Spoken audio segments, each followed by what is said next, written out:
Bonjour tout le monde. Alors cette vidéo est particulièrement intéressante. Alors si tu as des choses à faire, je te le dis tout de suite, mets tout en plan et patiente jusqu'à la fin de cette vidéo parce que tu vas voir, elle est particulièrement intéressante. C'est un sujet en fait que j'avais déjà abordé des dizaines de vidéos avant qui s'appelle, en fait cette vidéo s'appelait l'origine du mal. Et pour cause, vous allez comprendre. Alors dans cette vidéo, je vais vous parler, en fait, j'ai fait des petites notes parce que des fois je vieillis et je perds un peu la mémoire. Dans cette vidéo, je vais vous parler en fait d'instinct de survie, d'individualisme, d'un individualisme exacerbé, d'un instinct de survie exacerbé, d'un manque d'empathie et de traits de caractère archaïques en fait, primitifs, de traits de caractère primitifs. Et alors, pour comprendre, en fait, alors je suis obligé de commencer par ça. Par contre, ça c'est une question de respect par rapport aux populations qui peuvent être impactées par ce que je vais dire. Euh, je vais commencer par ça, je vous assure que c'est nécessaire. S'il y a des Maghrébins qui nous écoutent, ou des Subsahariens, ou autres, hein, et qui ne se reconnaissent pas dans ce que je dis. Sachez en fait que une partie de l'humanité est devenue un melting pot. C'est-à-dire qu'en fait, il y a 5 types humains sur Terre. Et encore une fois, je le répète, mais c'est très important, je suis obligé de le faire. Il y a les Bushmen, les Aborigènes, les Blancs, les Jaunes, les Noirs. Tout le reste, c'est un mélange de ces cinq populations, de types humains. Et vous voyez qu'on les retrouve aux frontières, justement, entre quand il y a les noirs là, les blancs là, bah, aux frontières, vous voyez quoi, bah, ça fait du caramel, en fait. Ça fait des populations qui sont mélangées, en fait, qui a un brassage. Par exemple, on va prendre un exemple, le Maghreb est un melting pot depuis des siècles et des siècles. Les véritables habitants du Maghreb, les derniers qu'on ait vus en fait en l'état, c'était sur l'île les îles Ténérife, au large du Maroc. Les Espagnols, quand ils sont arrivés là-bas, les conquistadors, ils ont découvert en fait les dernières souches pures, en fait, on va dire, enfin pures entre guillemets, hein, de berbères en fait. C'était les derniers berbères étaient sur ces îles et malheureusement, ce trésor de l'humanité, ces gens étaient un trésor de l'humanité, ils ont été déplacés par ces gens qui étaient ignorants en fait à cette époque, hein, les conquistadors, ils les ont déplacés, ils les ont mis sur comment on appelle ça, sur le continent. Et donc cette civilisation, cette petite civilisation a disparu, c'était des vestiges de ce que pouvaient être les anciens Égyptiens, enfin les populations, vraiment les populations berbères. C'est dommage, hein, franchement c'est un drame, c'est dramatique.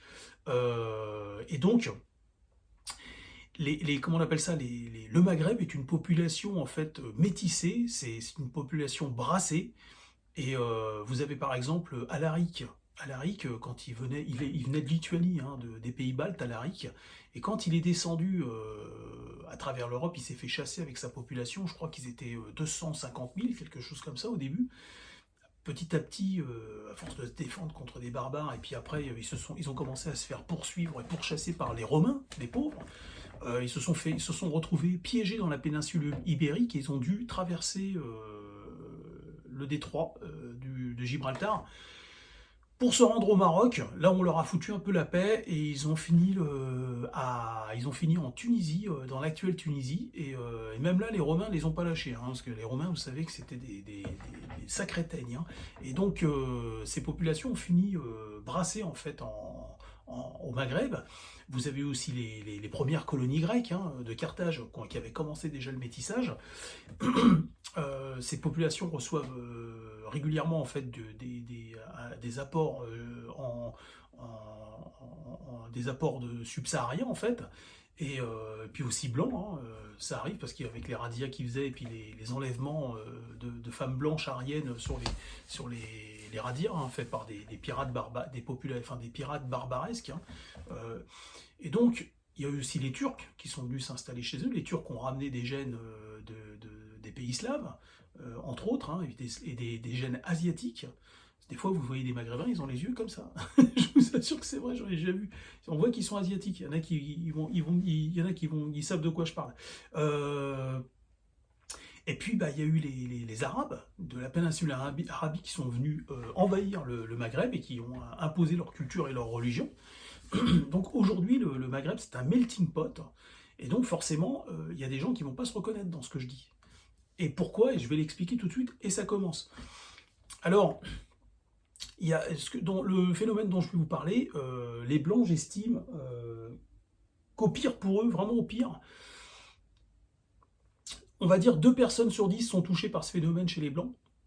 Et donc c'est quelque chose qui est tout à fait gérable dans les sociétés blanches. Chez les Asiatiques, c'est à peu près les mêmes proportions que chez les Blancs. Et chez des populations, par exemple maghrébines, je pense que c'est dramatique, c'est le contraire en fait. C'est-à-dire qu'on a 2 personnes sur 10, ou 3 personnes sur 10 qui ne sont pas touchées par ce phénomène. Alors ce phénomène, comment je l'appelle, moi, c'est comment expliquer ça? Un caractère primitif qui va rester ancré chez la personne jusqu'à sa mort en fait. Vous voyez, les gens sont débridés à un moment donné, il y a une bride qui se retire, et la personne va passer de l'enfance à l'adulte. Et après, cet adulte va continuer à se construire avec comme des échafaudages avec un adulte. Là, mais imaginez que ces échafaudages s'arrêtent et que c'est un vide au-dessus qui ne peut plus atteindre en fait, parce qu'il n'y a plus de construction. Imaginez ça comme ça. Et donc, on va commencer comme ça. Il y a des enfants en fait, enfin un enfant, c'est pas des enfants, c'est tous les enfants, ont ce caractère primitif quand ils naissent, c'est un instinct de survie exacerbé, un manque d'empathie. Et ce manque d'empathie, en fait, est un outil de survie et voilà, un individualisme exacerbé. Vous avez déjà vu l'enfant, s'il a à manger, il va tout prendre, il va tout mettre dans sa bouche. C'est lui, et lui d'abord. Voilà. Parce que c'est un instinct de survie, l'enfant est doté de cet instinct de survie. Un enfant, par exemple, il y a 60 ou 50 000 ans, il voyait ses 2 parents se faire dévorer par des lions des cavernes ou des ours des cavernes, eh ben, elle allait pleurer, mais il ne peut pas venir les aider. Il ne va même pas essayer en général. Et beaucoup d'enfants vont même aller se cacher. C'est-à-dire qu'ils vont se cacher. Ils entendent leurs parents crier, ils voient que ça tourne très très mal, il y a de la violence. L'enfant va aller se cacher sous une souche d'arbre, ou alors, si c'est dans le monde moderne, il va aller se cacher derrière un mur ou sous une voiture. Parce que l'enfant, il est équipé pour sa survie, en fait, d'un instinct de survie, d'un instinct de survie qui va le protéger. Parce que comme il a le corps tout frêle, il est incapable, lui, il va se mettre en danger, en fait. L'enfant va se mettre en danger. Donc l'enfant, il est équipé, en fait, de cet individualisme exacerbé, de ce manque d'empathie, souvent, et en tout cas, quand il va voir ses parents, bien sûr qu'il va être triste. Mais l'enfant, en l'occurrence, quand il a à manger, l'enfant, il est capable de piquer même à manger à ses parents. Il va manger, lui. Ça, c'est un manque d'empathie. Il ne connaît pas le partage. Pourquoi? Parce que lui, il en a besoin de tout ça. Vous voyez ce que je veux dire? Il faut qu'il grandisse, il faut qu'il se construise. Il faut qu'il survive, surtout. Et comme il est petit et qu'il est frêle, la nature, la seule chose qu'elle peut lui donner pour l'aider, en fait, c'est un manque d'empathie. C'est un manque d'empathie et un individualisme exacerbé, et puis voilà, ce caractère primitif. Et quand il va grandir, il va s'en débarrasser, parce qu'après il devient fort, et lui peut peut à son tour protéger sa tribu, peut protéger ceux qu'il aime, et même d'autres, hein. Et là, à ce moment-là, il va développer de l'empathie. Voilà. Seulement, il y a des gens qui ne se débarrassent jamais de ce caractère primaire. Ils grandissent et le conservent en eux, en fait. Vous voyez? Et on appelle ça des sociopathes ou des psychopathes. Or ça, c'est les cas les plus graves, on est d'accord. Après, il y a des cas qui sont le degré est beaucoup moins élevé que ça. C'est quand même des gens qui arrivent à se tenir en société et tout, mais attention, c'est des gens qui sont très égoïstes, hein, et qui vont rester très capricieux comme l'enfant. Ils vont garder tous les petits traits primitifs en fait de l'enfant. Ils vont être caractériels, ils vont être capricieux. Ça sait pas faire une file d'attente, ça sait pas attendre quand il y a le tapis de course, il faut tout de suite que ça pousse les courses des autres et que ça foute ses courses à la place. Ça ne sait pas respecter une bulle territoriale. Vous savez, on a tous une bulle territoriale. En Occident et en Asie, on respecte la bulle territoriale des gens en fait. C'est-à-dire, voilà, tu t'approches pas trop près de moi, je fais la même chose, comme ça, c'est bien, on se sent pas oppressé, tu respectes ma bulle territoriale. Et vous regardez, quand il y a des blancs, en général, dans une caisse, au supermarché, tout le monde reste à bonne distance, on va dire. Hein, on s'adapte. Des fois, quand on est dans un concert, bien sûr, on ne peut pas faire autrement, parce qu'il n'y a pas assez de place. Donc forcément, là, c'est pas la même ambiance. Ou alors, au jour de l'an, ou ce que vous voulez. Bon, il y a des fois, on est au zoo, on est au parc d'attractions, on ne peut pas faire autrement. Mais là, on s'adapte. Mais quand on peut, dès qu'on peut, on respecte sa bulle territoriale. Et bien, un enfant, il est incapable de le faire, ça. Voilà. C'est une notion qui le dépasse. Et puis même, il s'en contrefou de toute façon, parce que c'est lui d'abord. Voilà. Et donc l'enfant se sert avant les autres, euh, il est caractériel, il est capricieux, il a besoin de se faire remarquer, l'enfant, vous voyez. Et ça, il y a des gens, en fait, dans certaines populations, malheureusement, enfin, certaines populations ont plus d'individus comme ça. Comme je vous ai dit, le ratio il est inversé, c'est-à-dire qu'ils ont, sur 10 individus, ils en ont 3 qui vont atteindre et dépasser ce niveau et qui vont grandir, continuer à fabriquer des échafaudages et donc de la sagesse et du recul. Et il y en a d'autres, ils ne vont jamais grandir, même à 30 ans, 40 ans, 45 ans, ils vont continuer. Vous marchez dans la rue, vous bousculez. Ah, mais qu'est-ce qu'il y a il n'y a rien. Non, mais attends, comment tu m'as bousculé? Mais comment tu m'as regardé? Enfin, monsieur, vous avez, je vous le rappelle, 50 ans quand même. Ce sont les enfantillages. Non, mais attends, tu te crois où, machin, nanana. Bon, bref, ça part en vrille. Le gars est irascible. Ou alors, des fois, c'est capricieux. Alors, capricieux, ça veut dire quoi? Ça veut dire qu'en fait, ses enfants à lui, ils ont le droit de faire. Mais les tiens, s'ils en faisaient le quart, le mec, il sortirait même un couteau. Donc voilà, c'est des gens qui sont incapables de vivre dans nos sociétés, en fait. Et même dans leur société à eux, hein. Même dans leur société, ça va jeter les papiers par terre. Le manque d'empathie, l'instinct de survie, en fait, ne part pas. Ils sont toujours animés par ce caractère primitif, en fait. Et c'est ça que j'essaye de vous expliquer, en fait. C'est que c'est peine perdue, en fait. Et les rigolos, là, les charlots, les gros charlots, les clowns, là, qu'on fait rentrer toutes ces populations, là, dans les années 70 et 80, n'étaient pas moi. Parce que si ça avait été moi, croyez-moi, ça ne serait jamais arrivé. Parce que moi, je le savais, ça. Enfin, moi, je le sais. Moi, dès le départ, même en n'ayant pas mis tout à fait le doigt dessus, j'aurais compris qu'il fallait stopper. Ça allait dans le mur, quoi, en fait. On allait vers quelque chose qui n'allait pas fonctionner, en fait. Et qui allait même devenir très grave avec le temps. Et dangereux. Et en fait, normalement, ce sont des anthropologues. Mais le problème, si vous allez au musée de l'homme aujourd'hui, les anthropologues, ils vont vous dire quoi? Ils vont vous dire, oui, mais la jeunesse de l'humain, on est tous des homo sapiens. Mais ça, c'est des conneries, ça. Ça, c'est des conneries quand vous entendez ça. Alors, dans ces cas-là, oui, on est tous des homo sapiens.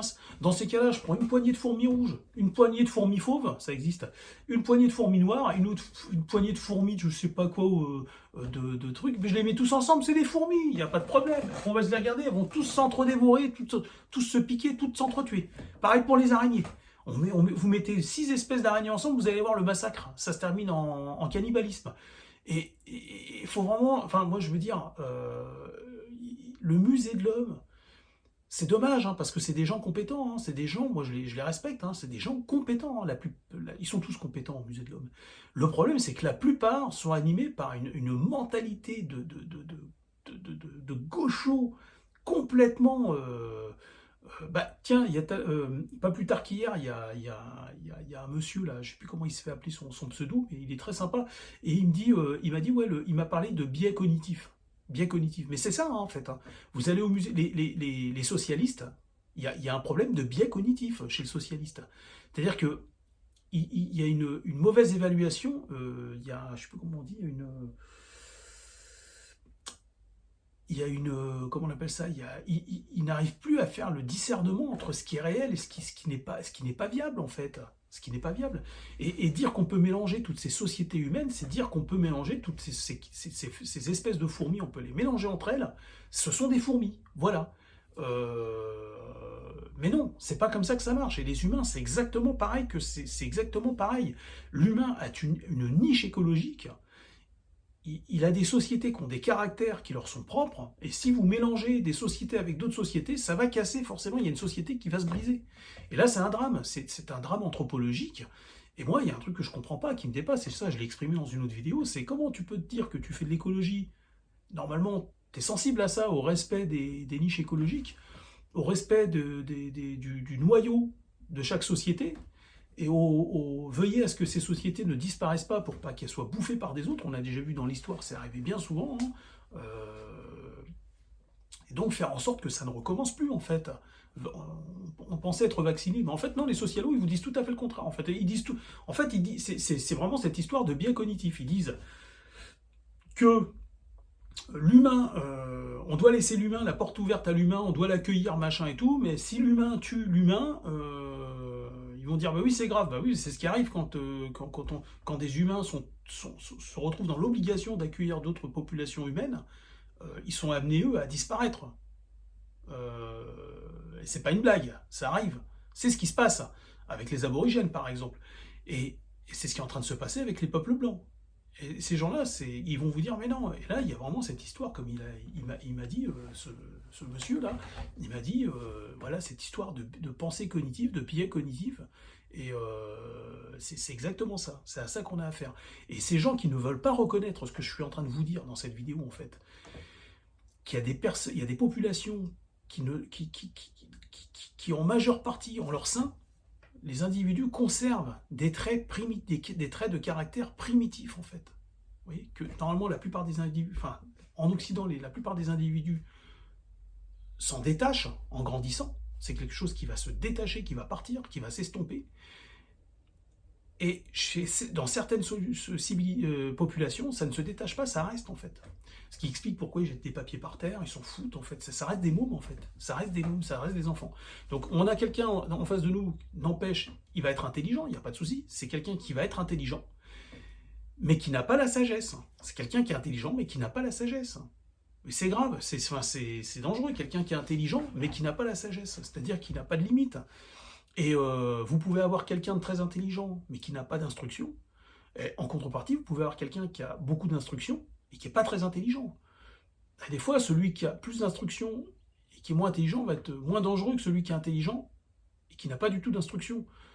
C'est pour vous expliquer un petit peu, mais c'est pas tout à fait ça. Mais ces gens, en fait, qui n'arrivent pas à se débarrasser de ce caractère primitif, parce que c'est quelque chose c'est une forme primaire, voilà, c'est une forme primaire, et maintenant il est temps de s'en rendre compte en fait.